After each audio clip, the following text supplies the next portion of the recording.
گلی سے جنازہ جاتا ہے. یہ دنیا میں خوشیاں اور غم نہ ہوتے تو لوگوں کو جنت اور جہنم سمجھ ہی نہ آتی. لیکن اللہ کی حکمت یہ ہے کہ دنیا کے غم اور دنیا کی خوشیاں عارضی ہیں. غم آیا گزر گیا، تھوڑے وقت کے لیے، تھوڑے دنوں کے لیے بندہ پریشان ہوتا ہے، پھر وہ غم ختم ہو جاتا ہے. غم ختم نہ ہو تو انسان ختم ہو جاتا ہے، غم پھر بھی ختم. جو خوشیاں آتی ہیں وہ بھی عارضی ہوتی ہیں، وقتی خوشی ہوتی ہے، تھوڑی دیر خوش ہوتا ہے، پھر وہ غم میں بدل جاتی. میں مثال دیتا ہوں، بندہ اللہ سے دعا مانگتا ہے، اللہ اولاد دے، اولاد دے.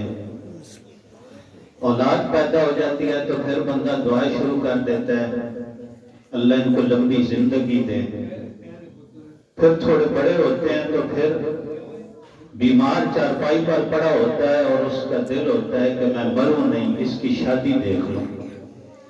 دعا کرتا ہے، یا اللہ اتنی زندگی دے کہ اولاد کا گھر بار میرے سامنے بن جائے. پھر جب گھر بار بنتا ہے، شادی ہوتی ہے، کتنا خوش ہوتا ہے. اللہ نہ کرے آنے والی سمجھدار نہ ہو، اس گھر کو جہنم بنا دے تو ساری خوشی غم میں بدل گئی.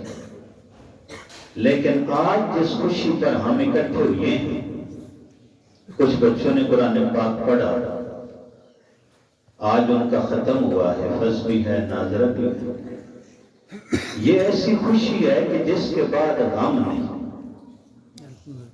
اور یہ ایسی خوشی ہے جو ختم نہیں ہوگی، ہمیشہ رہے گی. اگر بچہ قرآن پڑھنے والا بن گیا تو اس کا مطلب یہ ہے کہ والدین کے لیے نیکیوں کا کھاتا کھل گیا.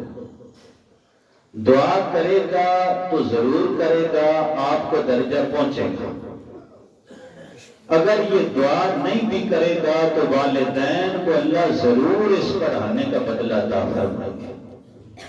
ایک روایت میں آتا ہے، حضور علیہ السلام نے ارشاد فرمایا، بندوں کو جب اعمال نامے دیے جائیں گے، اس میں دیکھیں گے فلاں عمل کیا ہے، فلاں عمل کیا ہے.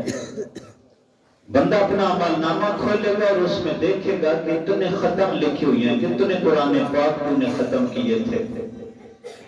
انسان بہت بھولا بالا ہے، ویسے ہوشیار بنتا ہے، کہتا ہے میں بڑا ہوشیار ہوں. انسان جیسا بھولا بالا اور سادہ مخلوقات میں اور کوئی چیز نہیں ہے.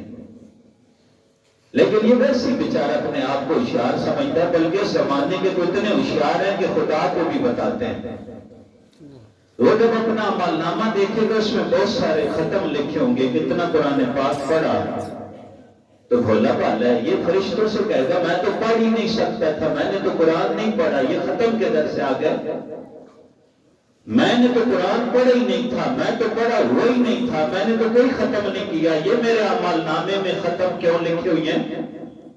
فرشتے اس کو بتائیں گے کہ یہ تیری اولاد قرآن پڑھتی تھی، اللہ تجھے اس کا ثواب عطا فرماتے تھے. دیکھیں آپ سارے میرے لیے قابل احترام ہیں. میں پہلے اپنے دل کو نشانہ بناتا ہوں، پھر میں اپنے مخاطب سے بات کرتا ہوں. پہلے جس طرح مولانا صاحب نے فرمایا کہ میں آیا ان بچوں کو میں نے تہجد پڑھتا دیکھا، ناراض نہ ہونا، تہجد کے لیے تو میں نے اور آپ نے اٹھنا تھا. خدا کے بندو، میرے لیے اور آپ کے لیے ضروری ہے، یہ تو معصوم ہیں. اور باپ اگر صبح کی نماز بھی اٹھ کے نہ پڑھے اور پھر یہ امید رکھے کہ میرے بچے میرے فرما بردار ہو جائیں، تیرا سر پھاڑیں گے، تیرے فرما بردار نہیں بنیں گے. مسلمانوں، راتوں کو میں اور آپ نے اٹھنا ہے. میرے نبی علیہ السلام یہ میراث مجھے اور آپ کو دے کے گئے ہیں. نبی علیہ السلام 23 سال جس وحی کا بوجھ برداشت کرتے رہے، قرآن پاک کی سورت جو سینہ پسینہ مجھے اور آپ کو یہ نعمت ملی ہے، اور قرب قیامت اللہ پھر اس کو اٹھا لیں گے. لوگ رات کو سوئیں گے، صبح اٹھیں گے، قرآن نہیں ہوگا. اللہ اس مہمان کو اٹھا لیں گے. پڑھنا میں اور آپ نے ہے، پڑھنا میں اور آپ نے ہے. پڑھتا یہ معصوم بچہ ہے. اللہ ان سب بچوں کو اپنے والدین کی آنکھوں کی ٹھنڈک بنائے. لیکن کبھی میں بھی تو قرآن کھولوں نا، میرا بچہ بھی پڑھے، میری بچی بھی پڑھے، میری بیوی بھی پڑھے، مائیں بھی پڑھیں.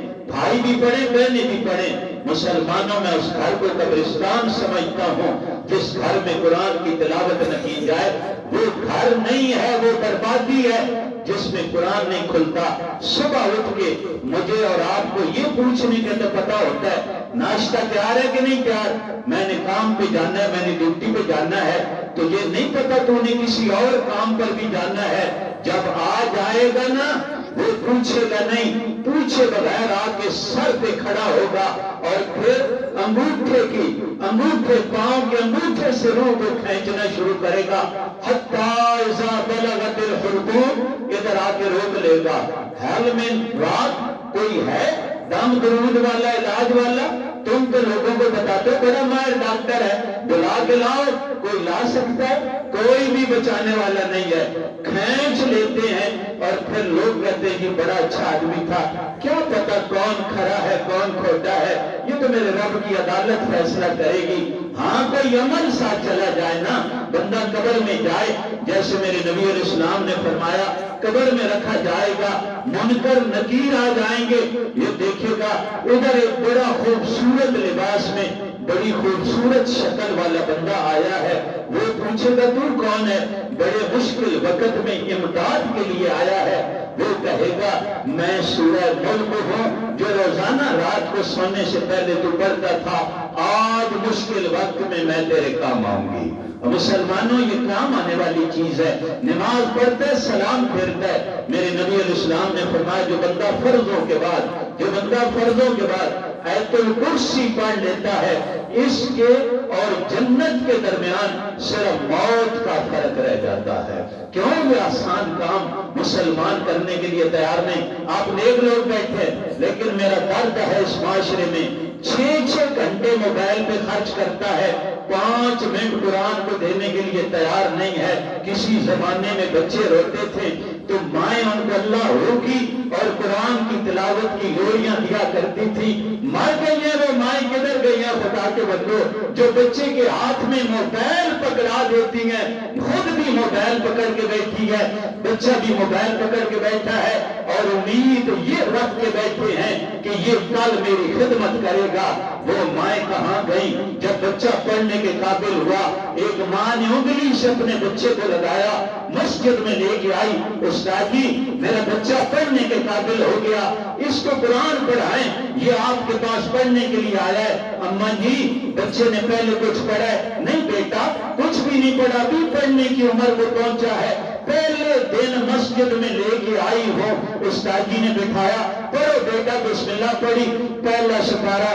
بچہ کہتا ہے استاد جی یہ تو میرا سبق نہیں ہے۔ یار تو پہلے دن آیا ہے، تیرا یہ سبق نہیں۔ دوسرا سپارہ، بچہ کہتا ہے استاد جی یہ بھی سبق میرا نہیں ہے۔ تیسرے سپارے سے شروع کرایا، بچہ کہتا ہے استاد جی یہ میرا سبق نہیں ہے۔ 15واں سپارہ، کہنے لگا استاد جی یہ بھی میرا سبق نہیں ہے۔ 16ویں سپارے سے میرا سبق شروع ہوتا ہے۔ استاد جی غصہ کر گئے، اماں جی جھوٹ بول کے گئی ہے، کہتی ہے پہلے دن سبق پڑھنے آیا ہے اور بچہ 15 سپاروں کا حافظ ہے۔ اماں کہتی ہے پہلے دن لے کے آئی ہوں۔ بوڑھی اماں کو بلایا، اماں جی آپ تو کہتی ہیں پہلے دن سبق پڑھنے کے لیے آیا ہے، بچہ 15 سپاروں کا حافظ ہے، آپ نے مجھ سے جھوٹ بولا۔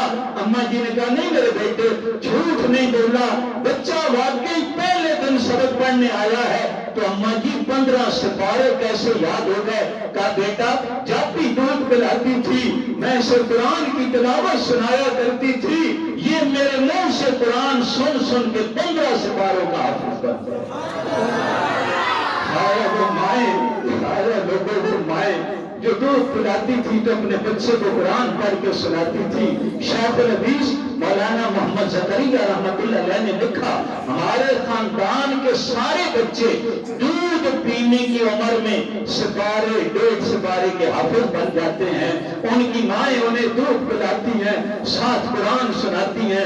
آج کی ماں نہیں سنا سکتی، آج کی ماں بچے کی یہ تربیت نہیں کر سکتی۔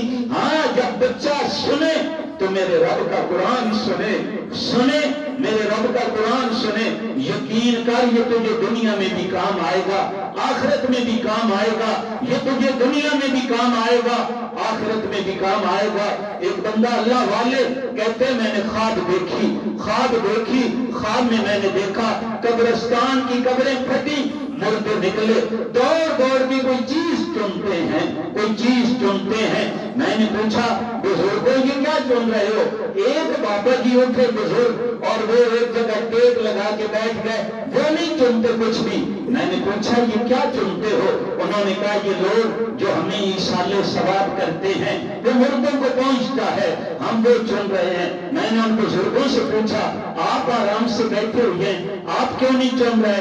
اس نے کہا مجھے چننے کی ضرورت نہیں ہے، ان کو ضرورت ہے، آپ کو کیوں ضرورت نہیں؟ کہا میرا ایک بیٹا قرآن کا حافظ ہے، وہ روزانہ ایک قرآن ختم کر کے مجھے ایصال ثواب کر دیتا ہے، مجھے چننے کی ضرورت نہیں ہے۔ فرماتے ہیں خواب تھی، میں نے پوچھا آپ کا بیٹا کدھر ہوتا ہے؟ فلاں چوک پہ حلوائی کی دکان کرتا ہے۔ کہتے صبح میں بازار گیا، ڈھونڈتے اس چوک پہ پہنچا، دیکھا حلوائی کی دکان ہے، سامنے ایک خوبصورت نوجوان ہے، اپنا کام بھی کر رہا ہے اور زبان اس کی چل رہی ہے، قرآن پاک کی تلاوت کر رہا ہے۔ میں نے پوچھا تو یہ وہی نوجوان تھا جو رات کو بزرگوں نے خواب میں بتایا تھا۔ میں نے کہا کیا کر رہا ہے؟ کہ اپنی محنت مزدوری کرتا ہوں اور قرآن کی تلاوت کرتا رہتا ہوں۔ قرآن پڑھ کے کیا کرتا ہے؟ کہا میرے ماں باپ نے مجھے بڑی مشکلوں سے پڑھایا تھا، میرے ماں باپ نے مجھے بڑی تکلیفوں سے پڑھایا تھا، میرا دل تو حق بنتا ہے کہ میں پڑھ کے ان کو ایصال ثواب کروں۔ ایک ختم روز کرتا ہوں، باپ فوت ہو گیا ہے، ایک ختم روزانہ اپنے باپ کو ایصال ثواب کرتا ہوں۔ کہا کچھ دن گزرے، پھر میں نے خواب دیکھی، قبرستان کی قبریں پھٹی، لوگ نکلے، دوڑ کے چنتے ہیں، اور وہ بابا جی جو پہلے دیکھے تھے نہیں چن رہے تھے، آج وہ بھی چن رہے تھے۔ میں نے کہا بابا جی کیا چنتے ہیں لوگ؟ کہا بیٹا ایصال ثواب جو لوگ کرتے ہیں۔ میں نے کہا پہلے میں نے آپ کو دیکھا تھا، آپ نہیں چن رہے تھے، آپ چن رہے ہیں، وجہ کیا ہے؟ کہا پہلے بیٹا تھا، حافظ قرآن تھا، روزانہ ایک قرآن کا ختم مجھے ایصال کرتا تھا، لیکن میرا بیٹا فوت ہو گیا، اب پڑھ کے ایصال ثواب کرنے والا کوئی نہیں رہا، عام مردوں کی طرح میں محتاج ہو گیا ہوں۔ کہتے ہیں میں خواب کا معاملہ تھا، صبح اٹھا اس چوک پہ پہنچا، دیکھا تو دکان ویران پڑی ہے۔ میں نے لوگوں سے پوچھا کہ یہ حافظ صاحب کدھر ہیں؟ انہوں نے کہا کہ چند دن ہوئے فوت ہو گئے ہیں۔ اور مسلمانوں ایسی اولاد چھوڑ کے جاؤ جو کچھ پڑھ کے تمہیں ایصال ثواب کیا کرے، ناراض نہ ہونا، یہ میری زمین کے مالک تو بنیں گے، میری دکانداروں پلازوں کے دکانوں کے پلازوں کے مالک تو بنیں گے، لیکن کسی کے پاس اتنا ٹائم نہیں ہوگا کہ میری قبر پہ جا کے کم از کم آیت الکرسی پڑھ کے ایصال ثواب کر سکے۔ ناراض نہ ہونا، تم میں سے کتنے لوگ ہیں جن کو 3 پشتوں سے اوپر کسی کی قبر یاد ہے؟ لوگ قبروں کو بھلا دیتے ہیں، لوگوں جاننے والوں کو دنیا بھلا دیتی ہے۔ چند دن کہتے ہیں بڑا اچھا تھا، چند دن کہتے ہیں نیک تھا، پھر دعائیں کرنے والا بھی کوئی نہیں رہتا، قبرستان میں قبریں ہیں، ان پہ جا کے ایصال ثواب کرنے والے کوئی نہیں۔ اور میرے پاس تو ٹائم نہیں ہے کہ میں اپنے ماں باپ کی قبر پر ہی چلا جاؤں، میرے پاس تو ٹائم نہیں ہے، کہتے ہیں میں کام کرتا ہوں اور اتنا ٹائم نہیں ہے کہ ماں باپ کی قبر پہ جا کے دعا کر لے، وہ تو مرتے ہیں، زندوں کو گھر سے نکال دیتے ہیں۔ تمہیں نہیں پتا موجودہ زمانہ کیسا ہے؟ اولڈ ہوم کے نام سے جگہ بنی ہے، بوڑھے جا کے جمع کرا دو۔ کیوں؟ گھر میں کھانسی آتی ہے، میرے بچوں کو ڈر لگتا ہے، ہوگا ایسا، آج تیرے بچے ڈرتے ہیں، کل ان کے بچے تجھ سے ڈریں گے۔ آج تو اپنے ماں باپ سے یہ سلوک کرے گا، کل تیری اولاد تیرے ساتھ یہ سلوک کرے گی۔ عجیب واقعہ علماء نے لکھا، فرمایا بچے تنگ آ گئے، بابا مرتا نہیں، دعائیں کرتے بوڑھوں کے مرنے کی، وہ چلے گئے لوگ جو گھر میں بڑوں کو برکت سمجھتے تھے، وہ چلے گئے جو سمجھتے تھے یہ سایہ ہے، یہ جب تک رہے یاد رکھنا میری بات، جن کے ماں باپ ہیں قدر کرو، خدا کی قسم یہ ٹھنڈا سایہ ہے، یہ ٹھنڈا سایہ ہے، چلا جائے گا نا ترسو گے، کہیں سے ٹھنڈی ہوا نہیں آئے گی، معاشرت میں دھکے دے گا، معاشرت میں دھکے دے گا۔ اسی لیے تو موسیٰ علیہ السلام کو رب نے کہا موسیٰ سنبھل کے قدم رکھنا، مولا کوئی غلطی ہو گئی، نہیں نہیں نبی سے غلطی نہیں ہوتی، غلطی کوئی نہیں، پہلے آتا تھا، پیچھے تیری ماں کی دعائیں ہوتی تھی، آج تیری دعائیں کرنے والی ماں نہیں رہی۔ او خدا کے بندو، جن کے ہیں خدا کی قسم جنت کما لو۔ بچوں نے کہا باپ مرتا نہیں ہے، چلو اسے اٹھاؤ، پہاڑ کی چوٹی پہ کھڑا کر کے دھکا دو، مر جائے جان چھوٹے۔ لے گئے بوڑھے بابے کو، پہاڑ کی چوٹی پہ کھڑا کیا، دھکا دو مرے جان چھوٹے۔ باپ نے کہا بیٹا مارنے تو ویسے بھی لگے ہو، میری ایک بات تو آخری مان لو۔ میں نے کہا چل تیری آخری حسرت بھی پوری کریں گے۔ اس نے کہا اس چوٹی سے دھکا نہ دو، اوپر والی چوٹی پہ لے جاؤ، اس سے جا کے دھکا دو۔ کہا یہ کیا؟ کہا اس چوٹی سے تو میں نے اپنے باپ کو دھکا دیا تھا، مجھے اوپر والی چوٹی سے دھکا دو تاکہ تمہاری اولاد آئے تو تمہیں اور اوپر والی چوٹی سے دھکا دے۔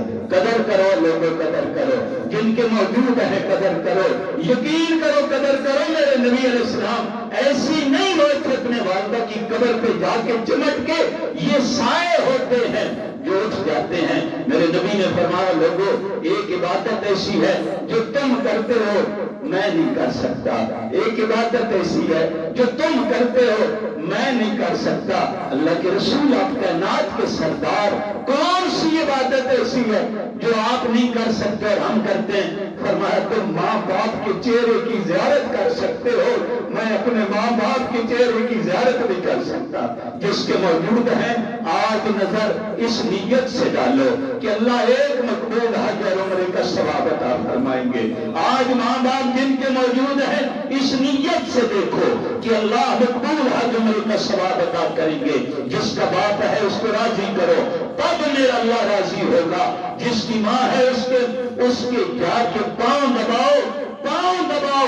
یہ میرے استاد جی فرماتے تھے بیٹا اپنی ماں کے پاؤں دبایا کر، اور ایسے نہ سمجھا کر کسی بوڑھی کے پاؤں دبا رہا ہوں، یوں سمجھا کر کہ میں جنت کے باغوں کی سیر کر رہا ہوں۔ جنت دنیا میں لینی ہے تو ماں کے قدموں میں میرے رب نے رکھی ہوئی ہے۔ مسلمانوں اولاد اللہ کی بڑی نعمت ہے، اولاد اللہ کی بڑی نعمت ہے۔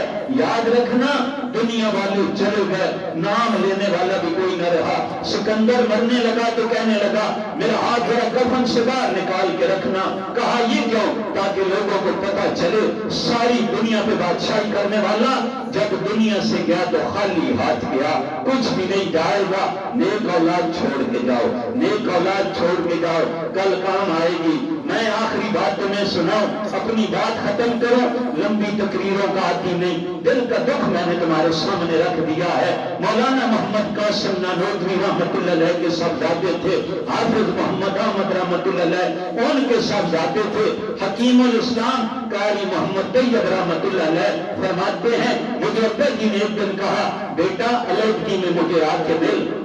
ہمیں ملا، دروازہ بند کر دیا، مجھے اندر علیحدہ بٹھایا، فرمایا بیٹا تجھے پتا ہے میں نے تجھے کیوں بلایا ہے؟ میں نے کہا ابا جی نہیں پتا۔ فرمایا ایک موقع پہ مجھے ابا جی نے مولانا محمد قاسم نانوتوی رحمت اللہ علیہ نے یوں ہی علیحدہ بلایا تھا اور اندر سے یوں ہی دروازہ بند کر کے مجھے علیحدہ بٹھا کے فرمایا تھا بیٹا تجھے پتا ہے میں نے تجھے کیوں بلایا ہے؟ میں نے کہا ابا جی معلوم نہیں۔ کہا بیٹا اللہ نے تجھے علم دیا ہے، اللہ تجھے عزت عطا کرے گا، دنیا میں تیرا بڑا مقام ہوگا، تیرا بڑا نام ہوگا، تیری بڑی عزتیں ہوں گی۔ بیٹا وہ سارا کچھ تیرے لیے ہے، مجھے اس کی ضرورت نہیں ہے، لیکن قرآن میں نے جو تجھے پڑھایا ہے یہ میں نے اپنے لیے پڑھایا ہے۔ اس لیے ایک کام کرنا کم از کم روزانہ ایک سپارہ پڑھ کے مجھے ایصال ثواب کرنا۔ قاری محمد طیب رحمت اللہ فرماتے ہیں مجھے ابا جی نے کہا بیٹا میں تجھے کہہ رہا ہوں تجھے رب بڑی عزتیں دے گا، بڑا مقام دے گا، تیرا بڑا رتبہ ہوگا، وہ سارا تیرے لیے ہے، مجھے کچھ بھی ضرورت نہیں۔ جو قرآن میں نے پڑھایا ہے تجھے وہ اپنے لیے پڑھایا ہے، کم از کم زیادہ نہیں تو 1 سپارہ تو پڑھ کے مجھے ایصال ثواب کرنا. قاری محمد طیب رحمۃ اللہ فرماتے ہیں زندگی گزر گئی، میں نے دنیا کے سفر کیے، مصروفیات رہی، لیکن قضا میں نے نہیں ہونے دی. کم از کم روزانہ 2 سپارے پڑھ کے میں اپنے والد کو ایصال ثواب کرتا ہوں. مسلمانوں یہ بچے یقین کرو پھول ہیں، اللہ جانتا ہے یہ پھول ہے. اللہ ان سب بچوں کو کامیاب فرمائے، جن کی اولادیں نہیں اللہ کو نیک اولادیں نصیب فرمائے. جن کے بچے قرآن پڑھنے والا بنا دو، رب عزت عطا کرے گا، رب مقام عطا کرے گا. یہ دنیا میں بھی کام آئیں گے، آخرت میں یہ یوں ضد کریں گے جیسے معصوم بچہ اپنے ماں باپ سے ضد کرتا ہے. یوں تمہارا دامن پکڑ کے رب سے ضد کر کے تمہیں جنت میں لے جائیں گے. یہ وہ خوشی ہے جس کے بعد غم نہیں، خوشی ہی خوشی ہے.